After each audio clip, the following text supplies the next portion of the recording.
to myself. But there's things that has happened that, like injury wise, that's just been wild to me. Like I don't get. Um, and I got it. Blessings to him. I stayed in touch with him as well, just to kind of see how he's getting on. He's not only has he made a full recovery, he's already had two. Like a year later, he's had two MMA fights back.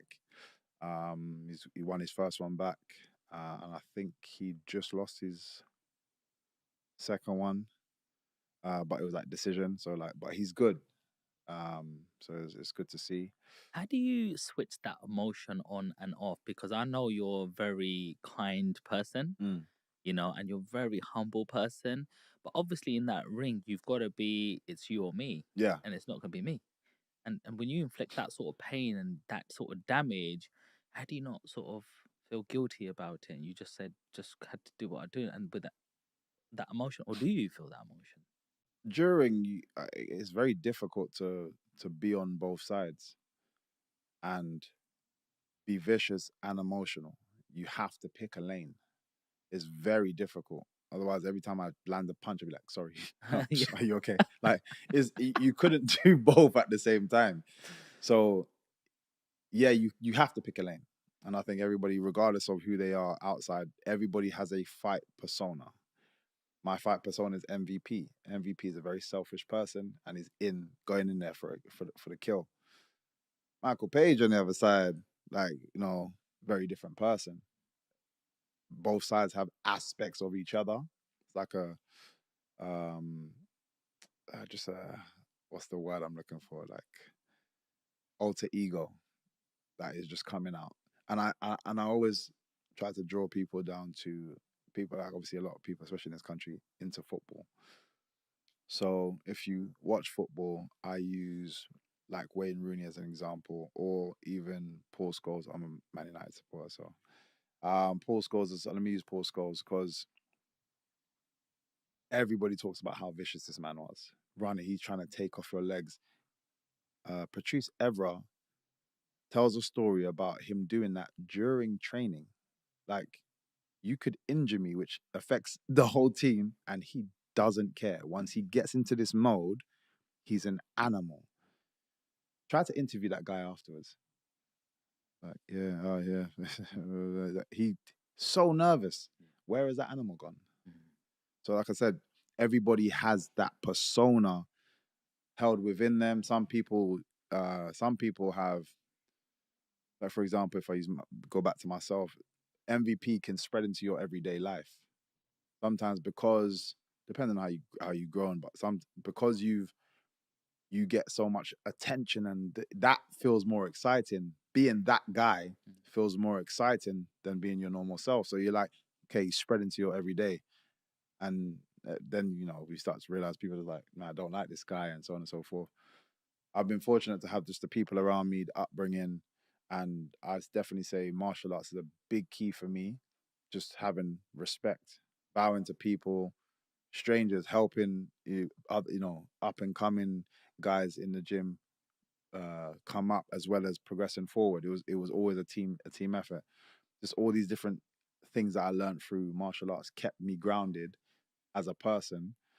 So MVP stays when comes out when it's necessary and not doesn't spread into them every day. Fortunately, not everybody has that. But for the most part, people have a performance self and then have like how they are. Wow. Thanks for explaining that to us, man. That's just like it's like a Clark Kent and Yeah, Superman. You know what I literally. mean? It's It's literally like that. you're just like, hi, Yeah. I'm cool. I'm kind of the next one. Yeah, it is literally that. That's the best way to put it.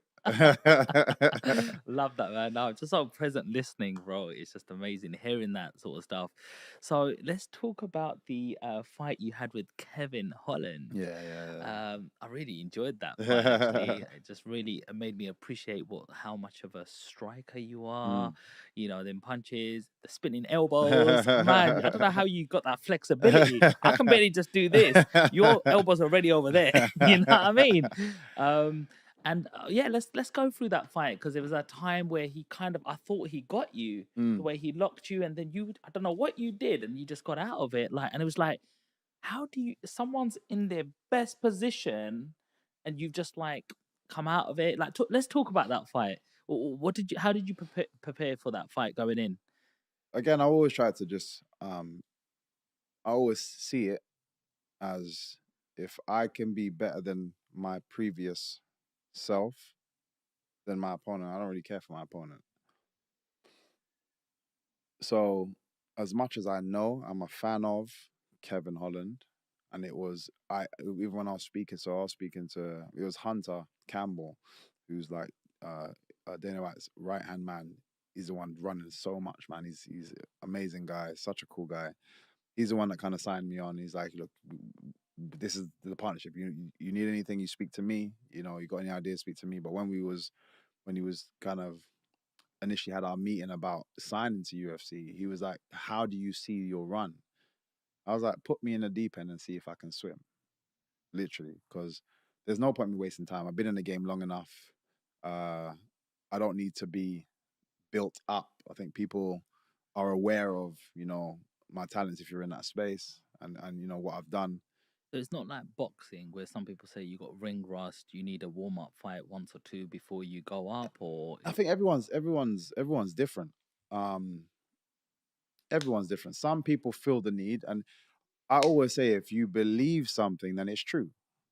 So if as a fighter I believe ring rust is a thing, then it's true. Me as a fighter, I don't believe in ring rust. right. So if I'm out for 2 years, when I come back, when you see me on the show, I've done the training that's necessary. I don't ring rust doesn't mean anything to me. So that's my belief. So that's the thing. So I literally like throw me in the deep end. And I had a feeling out of everybody because regardless, as tough as everybody thinks they are, they're not stupid. They're smart fighters, shall I say? So there would have been a lot of people when my name got mentioned, they wouldn't have put their hand up to go first, just because it's like I've seen this guy as well. He just looks tricky. Let me see how somebody else deals with him because the question is, can he do it at top flight? Can he do it at the top level? All the fighters, they're like, I don't want to be the one to find out if he can. So, but I knew it'd be somebody like Kevin Holland that would be like, I'm game. Like, let's go. Let me try and find out what's going on. And that's why I think that's why everyone loves him, respects him, because he's just about it. He doesn't care. Yeah. Before we even get to that point, Michael, how did the UFC deal come about? Like, how did you come out of Bellator? Was your contract ending? How do you broker a new deal? Like, let's talk a little bit about business, bro. Yeah. So, as I said, my last Bellator fight, now I'm actually free. So Bellator will give you a certain time limit for them to negotiate. And this happens for all athletes, which is why when your class is a free agent, everyone's like, well, why hasn't he now signed to somewhere else? Things can't happen immediately. So Bellator, being the organization and a smart business, I guess, they give themselves a certain amount of time, stress free, from nobody else. So you're not coming to me saying, yeah, well, these guys offered me this. These guys, all you have to deal with is me. So again, smart.